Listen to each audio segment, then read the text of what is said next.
The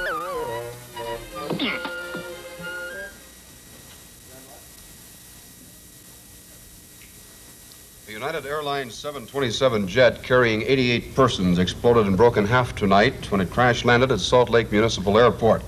20 persons are known dead at last report. Some passengers were evacuated from the flaming aircraft.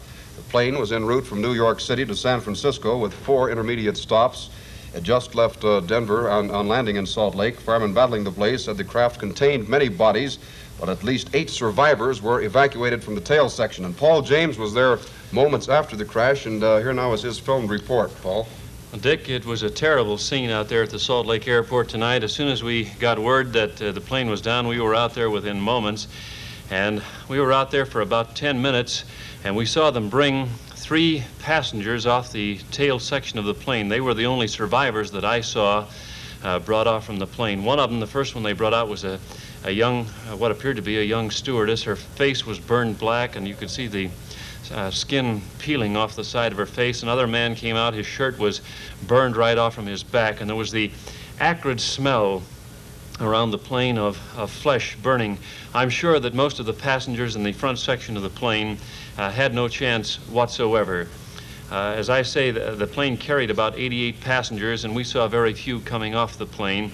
It was a weird scene out there tonight with ambulances lined up all over. Every available ambulance in Salt Lake County was sent out there, and stretchers were lined up one behind the other.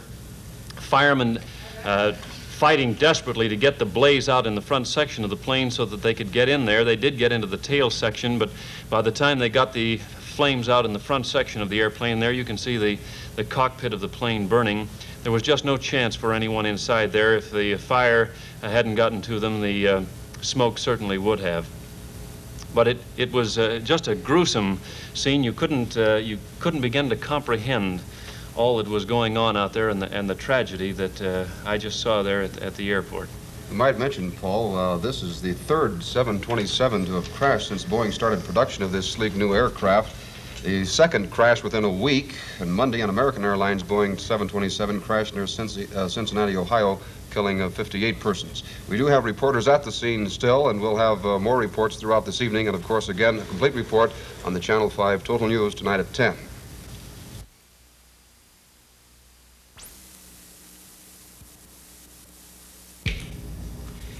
Good evening, I'm Ted Capener. We have further information at the moment on that tragic crash of the Boeing 727 jet at the Salt Lake City Airport earlier this evening. At least 35 among the 89 persons aboard were killed. At the moment, we don't have the exact number on those who are surviving at the moment. We do have our KSL newsmen Spence Kennard, Lynn Adair, Wes Bowen, Marshall Small on the scene. I have sitting with me some of the men who were there earlier to give us eyewitness accounts. Paul James, our sports director, who was there early, as was Larry Finnegan, Morgan Skinner, and Gene Minchell. We want to see some late film, which we just have ready for airing at the moment. And as we see the film, we want to get an eyewitness report from these men. Let's look at the film now and then turn, Paul, first to you and have you tell us about some of the things you saw this evening. Well, as we arrived on the scene, Ted, the plane was still burning furiously, and a number of the survivors were still on the plane. As Morgan Skinner and I walked up to the plane, we had been around there trying to wade through the confusion, and they were spraying the foam on the plane, and they brought a stretcher off with what appeared to be a young airline stewardess, and she was so close that I could almost reach out in my hand and touch her. Her face was entirely black from the smoke. And the plane and the smoke, it was just a scene of complete tragedy there tonight. Before we turn to Morgan Skinner, we have a special telephone beeper report with the Cincinnati flight inspector on the crash. Let's hear that now. The flight safety engineer for the Boeing Aircraft Company has just left Greater Cincinnati Airport and is now winging his way to Salt Lake City to investigate the facts surrounding tonight's crash of a Boeing 727 jetliner, the same type craft that crashed near Greater Cincinnati Airport Monday night, killing 58 of the 62 aboard. The Boeing official, Prater Hogue, said that he just learned of the accident in Salt Lake City, and his crew in Seattle, Washington was now on its way to the scene. As for the Boeing 727, Hogue said, quote, I think it's a fine airplane, and the recent unfortunate experiences are, in my opinion, unrelated, end of quote. Question, will Boeing ground the 727? Hogue said, that's up to the Federal Aviation Agency. This is Dave Nichols, WCKY Total News. That's a special report from the Cincinnati Flight Safety Inspector. We have a late report on the pilot of that plane. Morgan Skinner has that for us. Ted, the pilot of the United Airlines plane that crashed tonight in Salt Lake City was a 25-year veteran of flying. 47-year-old Gail C. Kmeyer of 1950 North Magnolia in Denver. Kmeyer's family was notified that he's all right. Kmeyer lived in Denver and has lived in Denver for the past 21 years. He began service with United in San Francisco. When he got out of the plane, he just began crying with no comment to newsmen as we talked with him.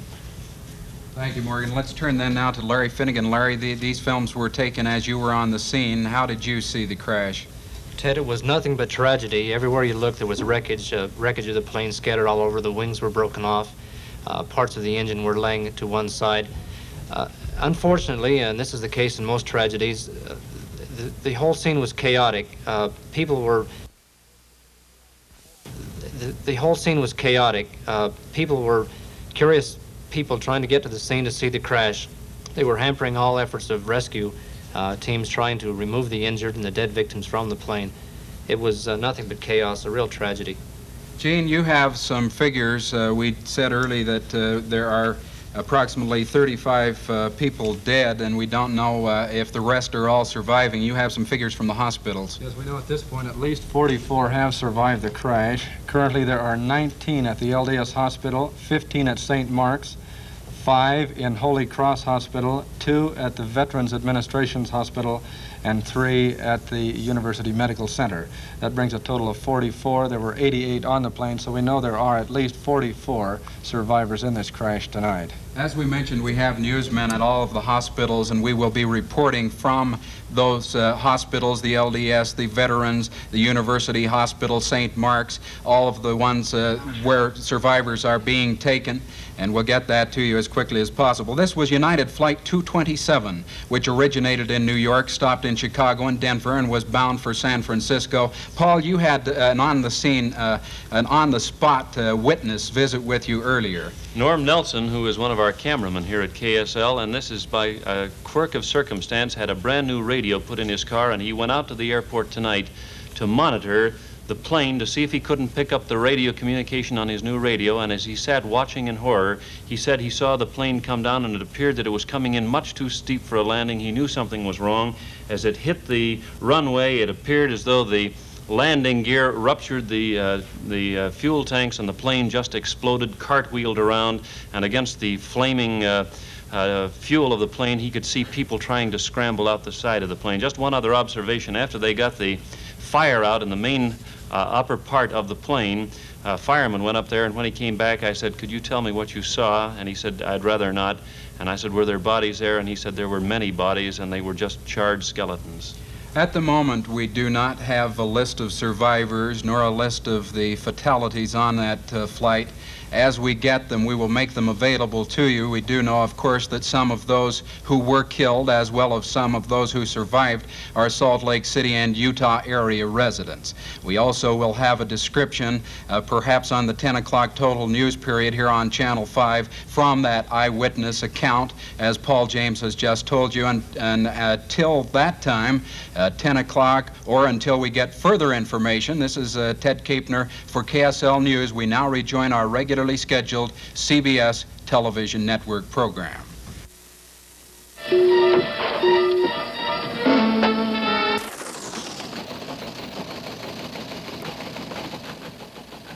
Here is the Channel 5 Total News, today's major news developments at home and abroad, and the complete weather and sports highlights. First, the news brought to you by Freed, 2nd East at Social Hall Avenue, where every 60 minutes somebody buys a car. Now, here with the news, Dick Norris. And good evening, everyone. Well, tonight it happened in Salt Lake City. One of those big commercial airliners crashed with all the intensity and tragedy that always seems to happen somewhere else.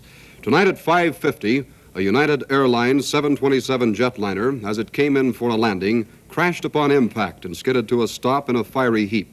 It's still too early to speculate as to the definite cause of the crash, although we will have an eyewitness report. 89 were aboard the plane, 83 passengers and 6 crew members. At the time of this report, 44 have been confirmed as having survived this tragic crash. For the most part, the plane stayed intact, but was virtually destroyed by the fire, which ran rampant through the interior of the plane immediately after it hit. The heat from the fire was so intense, it melted the metal on the roof of the plane, exposing it to the outside air. KSL Sports Director Paul James was there only moments after the tragic crash. Here now is his report.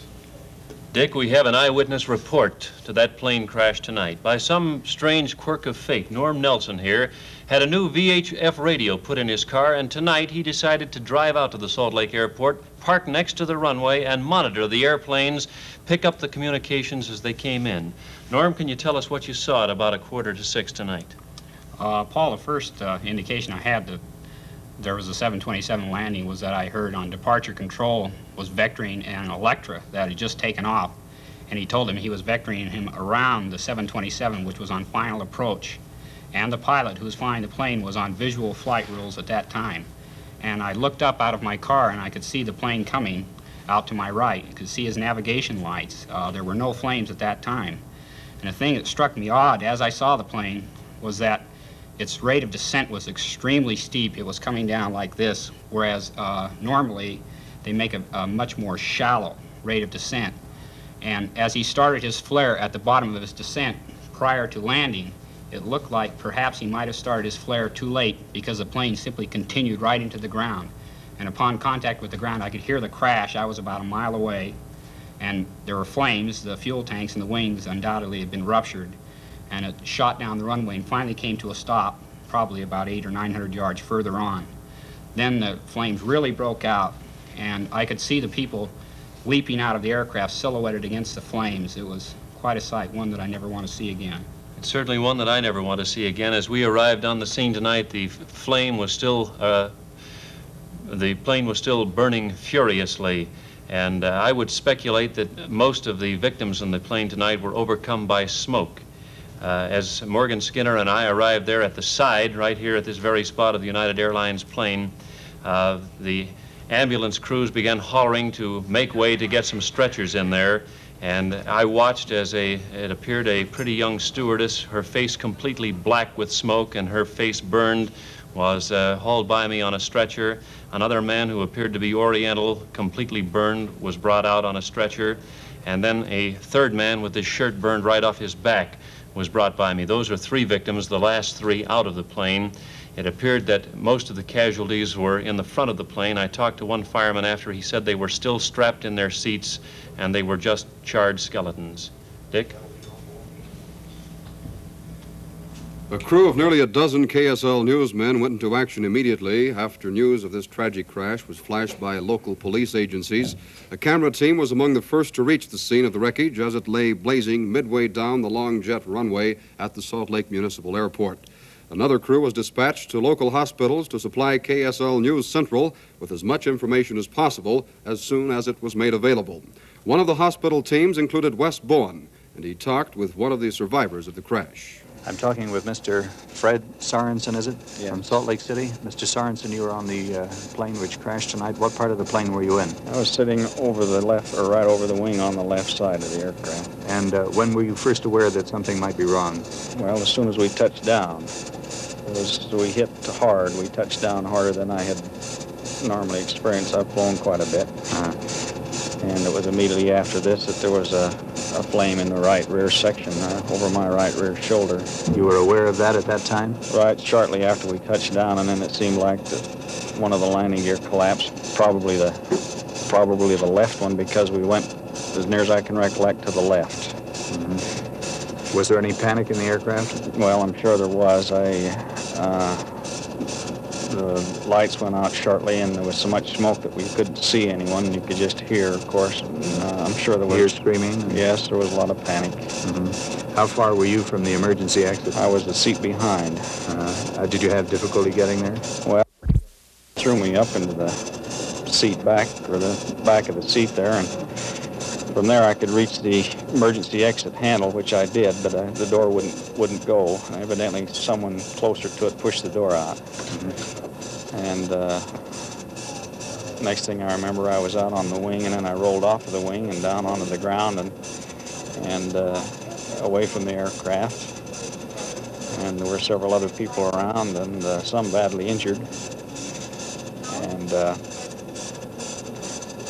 as soon as we could compose ourselves enough to get back, we couldn't get into the aircraft because of the smoke and the flame. There apparently then were no impact injuries. The injuries, I take it from what you say, were mostly... I think they were all smoke inhalation and fire.